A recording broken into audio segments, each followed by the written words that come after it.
Okay. Well, Jerry Stewart is an old and dear friend of mine. He was, when I was growing up in Siler City, he lived on the same street I did. I lived on South 3rd Avenue. He lived on North 3rd Avenue, so we didn't see each other much that way. But his father worked in a store about 2 stores down from my father's grocery store, so his father and Jerry were in our store from time to time. And so I would hear things about, well, Jerry's up in Washington, D.C., and he's hanging out with these guys that have a band called the Country Gentlemen, or Jerry's playing mandolin doing this, or Jerry's going to make a record for Folkways. So when I started playing music in the early 1960s,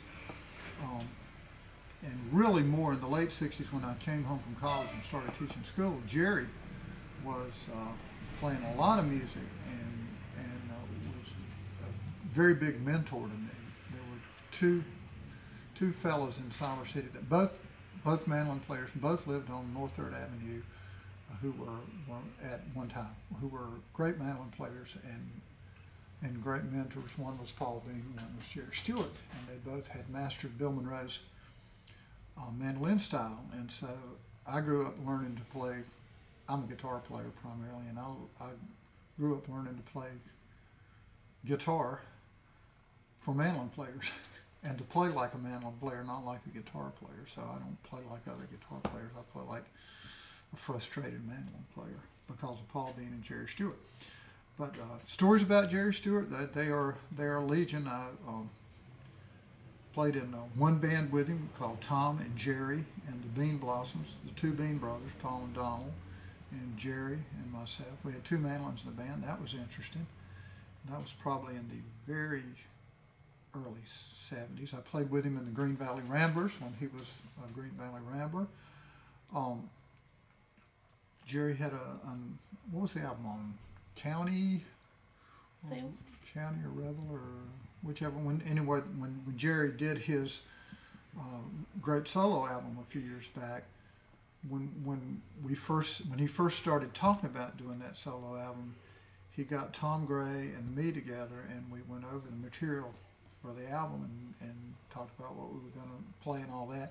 And then he became more involved with the Green Valley Ramblers band, and I was playing with another band. So when the time came to make the album, he kept Tom on, but had the guys in the Green Valley Ramblers play on his album with him.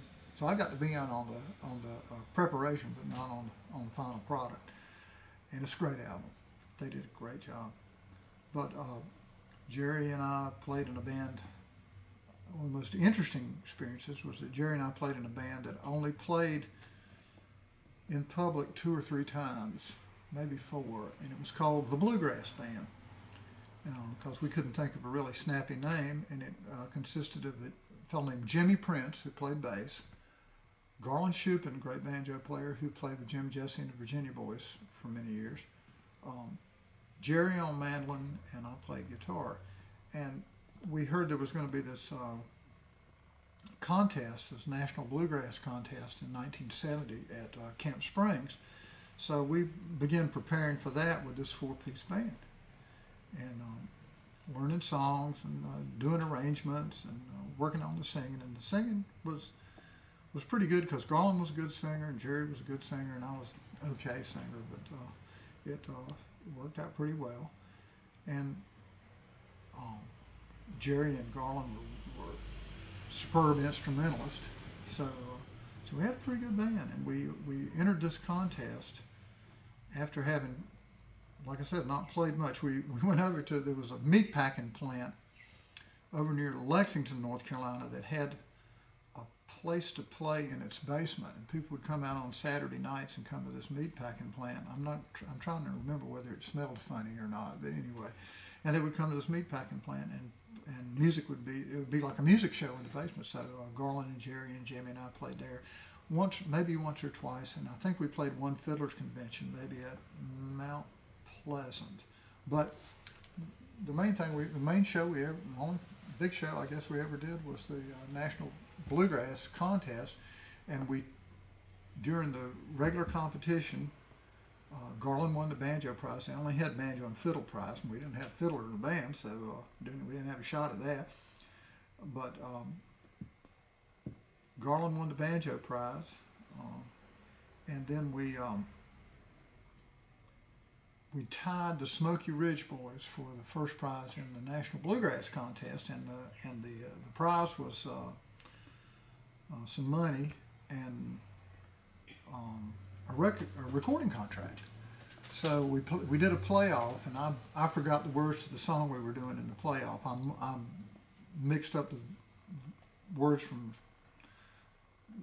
2 or 3 of the verses in the songs, but I did it real strong, so Garland thought he made a mistake, but it wasn't. It was me, and they didn't kill me. That was good, but we lost the contest, and Smoky Ridge Boys went on and made their album and did real well. Garland, as I said, went on to play with other bands, including Jim and Jesse, and Jerry played a lot with the excuse me, Green Valley Ramblers and other folks. And I went on with the Bluegrass Experience. But that was what was going on in 1970 with Jerry.